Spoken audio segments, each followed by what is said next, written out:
perhaps he had simply missed a memo.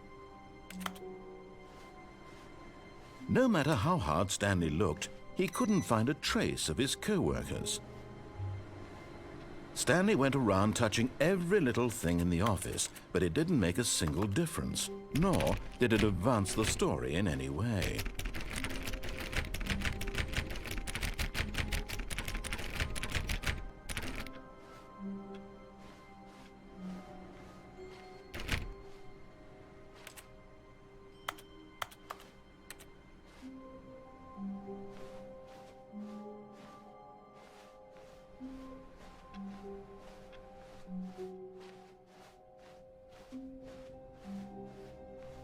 When Stanley came to a set of 2 open doors, he entered the door on his left.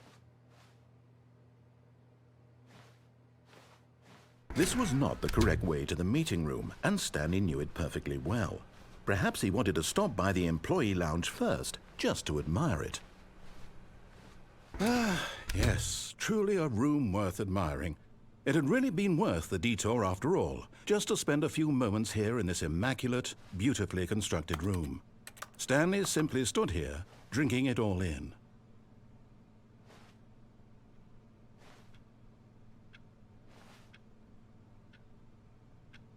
Yes, really, really worth it being here in the room.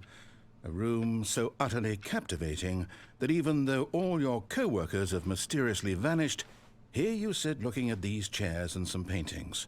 Really worth it.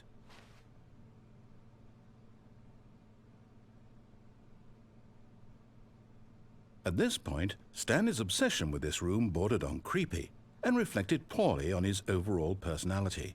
It's possible that this is why everyone left.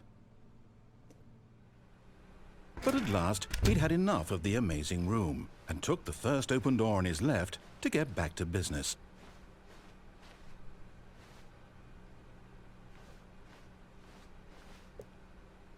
Stanley was so bad at following directions, it's incredible he wasn't fired years ago.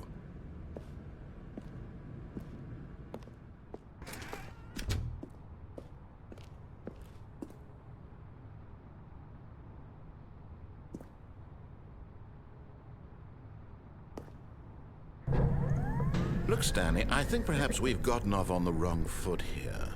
I'm not sure, but in his eagerness to prove that he is in control of the story and no one gets to tell him what to do, Stanley leapt from the platform and plunged to his death. Good job, Stanley. Everyone thinks you are very powerful.